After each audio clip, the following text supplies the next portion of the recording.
Hello दोस्तों, नमस्कार। एक बार फिर से स्वागत करता हूं आज हमारे चैनल पर एक नए टॉपिक के साथ में। और दोस्तों, ये टॉपिक जो है वो बहुत ही प्रैक्टिकल टॉपिक है और उन सभी लोगों के लिए जो नेटवर्क मार्केटिंग इंडस्ट्री में काम कर रहे हैं। और एक कॉमन समस्या सबके अंदर पाई जाती है। वो समस्या ये है कि जब भी हम मार्केट में निकलते हैं तो हमें बहुत डर लगता है और हमें ये लगता है कि पता नहीं सामने वाला व्यक्ति क्या पूछ लेगा, और इसलिए हम मार्केट में जाने की हिम्मत ही नहीं कर पाते। हम जाते ही नहीं है, लोगों से बात ही नहीं करते हैं, बिजनेस की प्लानिंग ही नहीं करते हैं और इस वजह से हमारा बिजनेस नहीं चलता है। अगर आपके साथ भी ये समस्या आती है तो बने रहिएगा इस टॉपिक के साथ में। बहुत ही बेहतरीन टॉपिक है। आपको क्या क्या चीजें ध्यान में रखनी है और कैसे आप इस समस्या से बाहर हो सकते हैं, आज के वीडियो में हम बात करेंगे। वीडियो पर आगे बढ़ने से पहले निवेदन करूंगा, चैनल को सब्सक्राइब कर लें और साथ में बेल आइकन दबा दें और अपने टीम में ज्यादा से ज्यादा लोगों को सब्सक्राइब कराएं। सबसे पहले दोस्तों, ऐसा होता क्यों है, आप इसे कारण को समझिए।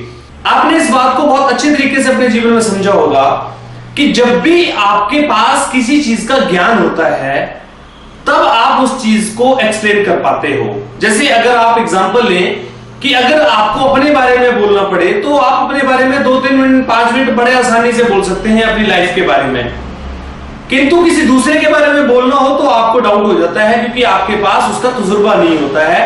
अर्थात कहने का मतलब यह है कि अगर आपके पास नॉलेज की कमी है तो सीधी सी बात है, आपको डर लगेगा और आप ये सोचोगे कि सामने वाला व्यक्ति पता नहीं क्या सवाल पूछेगा। और ये नॉलेज आएगा कहां से? ये नॉलेज आएगा लोगों से मिलके। जब तक आप लोगों से मिलेंगे नहीं तब तक आपको ये नॉलेज आएगा नहीं, क्योंकि कई बार ऐसा हमें लगता है कि हम जाएंगे, सामने वाला पत्नी क्या सोचेगा, क्या बोलेगा, क्या सवाल पूछ लेगा, इसलिए हम उसके पास जाने का प्रयास ही नहीं करते। दोस्तों, ये सबसे बड़ी गलती है। आप ऐसा करें नहीं, आप एक बार जाएं। ज्यादा से ज्यादा वो व्यक्ति आपसे 4 सवाल पूछेगा तो ऐसे में आपको भले ही रिजेक्ट वो कर देगा, लेकिन वो रिजेक्शन जो है अगर उसको आपने हैंडल कर लिया तो आपको फिर उन्हीं बातों को सीखने का मौका मिल जाएगा। इसलिए आप प्रैक्टिकल मार्केट में जाएं। आप बिल्कुल भी ये ना सोचें कि सामने वाला क्या सोचेगा।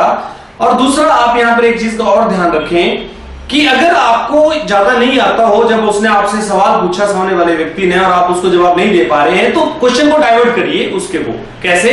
उसको बोलिए कि सर मैं अभी नया हूं, अभी सीख रहा हूं, ट्रेनिंग पे हूं और मैं आपको इसके जो जानकार व्यक्ति हैं उनसे कोई मिलाना चाहता हूं, क्योंकि आपका जो नॉलेज है वो मुझे लग रहा है बहुत ही बेहतरीन नॉलेज है। आप जैसे लोग इसके अंदर बहुत अच्छा कार्य करते हैं, तो क्यों ना ऐसा हो कि एक कप चाय का हो जाए। मेरे जो दोस्त हैं वो उसके साथ और वो कर रहे हैं इसको बहुत अच्छे तरीके से, बहुत अच्छा नॉलेज रखा है उन्होंने, बहुत लंबे समय से कर रहे हैं, बहुत अच्छे लेवल पे हैं। अगर आप अपना आधा घंटा दें तो आपके सारे सवालों के जवाब आपको मिल जाएंगे।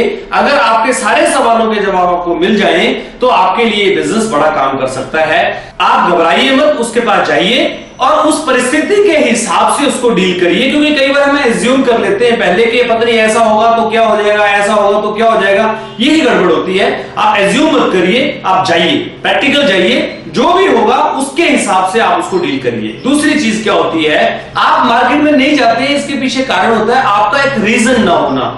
क्योंकि आप इस बिजनेस को ऑकेजनली कर रहे होते हैं, कोई ज्यादा बड़ा आपका टारगेट नहीं होता है, आप बिल्कुल इसको कंफर्ट जोन में कर रहे होते हैं। अगर हो गया तो अच्छा है, नहीं हुआ तो कोई बात नहीं। तो ये भी एक बड़ा कारण होता है आपके लोगों तक ना जाने का।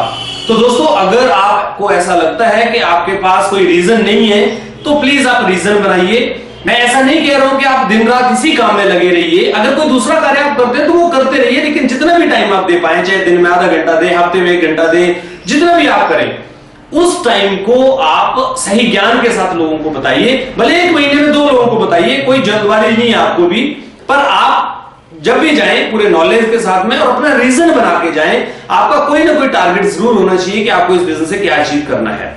तीसरा जो कारण होता है, जब आप घर से निकलते हैं और आपको डर लगता है, आप नहीं निकल पाते हैं और उसकी वजह से आप सोचते रहते हैं। कई बार आप एक आध चक्कर मार के मार्केट का आ जाते हैं और फिर आपको समझ में नहीं आता कहां जाएं। फिर आप सोचते हैं इस दोस्त के पास जाऊंगा, फिर कहते हैं इसके पास जाऊंगा, फिर आपका दिमाग कहता है यार उसके पास जाऊंगा, फिर आप डायरी निकालते हो, देखते हैं उस दिन उससे बात हुई, चलो उसको कॉल करता हूं। तो आप इस तरह की अर्जेंट प्लानिंग करने के लिए खड़े हो जाते हो और फिर वो आपको फिर पूरा दिन कोई गोल ना होने की वजह से पूरा दिन वेस्ट हो जाता है।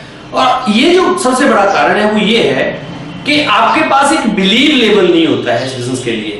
एक जो 100% बिलीव लेवल चाहिए इस बिजनेस को करने का, जो आपको किसी भी परिस्थिति में पॉजिटिव रखे, किसी भी परिस्थिति में आपको पीछे ना हटने दे, वो बिलीव आपका इसमें जरूर होना चाहिए।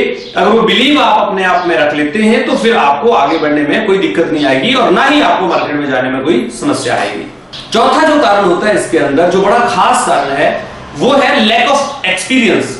अभी तजुर्बा नहीं होता है मार्केट का, अभी तजुर्बा नहीं होता है प्रोडक्ट का, अभी तजुर्बा नहीं होता है सफलता का, अभी तजुर्बा नहीं होता है नेटवर्क मार्केटिंग का। तो ये तजुर्बा नहीं होने की वजह से आपके पास एक बड़ा चैलेंज आ जाता है और उस चैलेंज को आप एक्सेप्ट नहीं कर पाते हो, इसलिए आप मार्केट में नहीं जा पाते हो।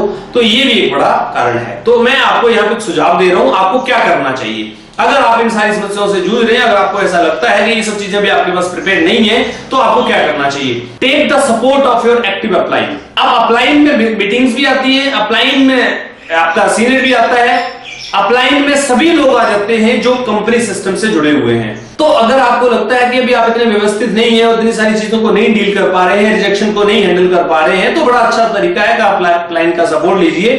कुछ समय तक अपलाइन के साथ जाइए, मीटिंग्स में बैठिए, उनकी ट्रेनिंग्स में बैठिए, वो जब प्लान दे किसी को 1 to 1 तब बैठिए, हो सके तो उसको रिकॉर्ड करिए और फिर उसको सुनिए कि अपलाइन ने कैसे प्लान दिया है, किस तरह से बात की है। बस ये सब चीजें धीरे धीरे जब आप करते रहेंगे, रेगुलर प्रैक्टिस का काम है, अगर करते रहेंगे तो बहुत आसान हो जाएगा। मैं आपको यकीन दिलाता हूं कि यदि नेटवर्क मार्केटिंग इंडस्ट्री में आप ईमानदारी से काम करते हुए, सीखते हुए आगे बढ़ेंगे तो आपको कभी भी निराशा नहीं मिलेगी। वीडियो अगर पसंद आए तो लाइक करिए, शेयर करिए और चैनल को सब्सक्राइब कर लीजिए और साथ में बेल आइकन दबा दीजिए ताकि सभी वीडियोस के नोटिफिकेशन आपके पास समय से आते रहे। बहुत बहुत धन्यवाद आपका, मिलता रहूंगा इसी तरह से। Thank you very much.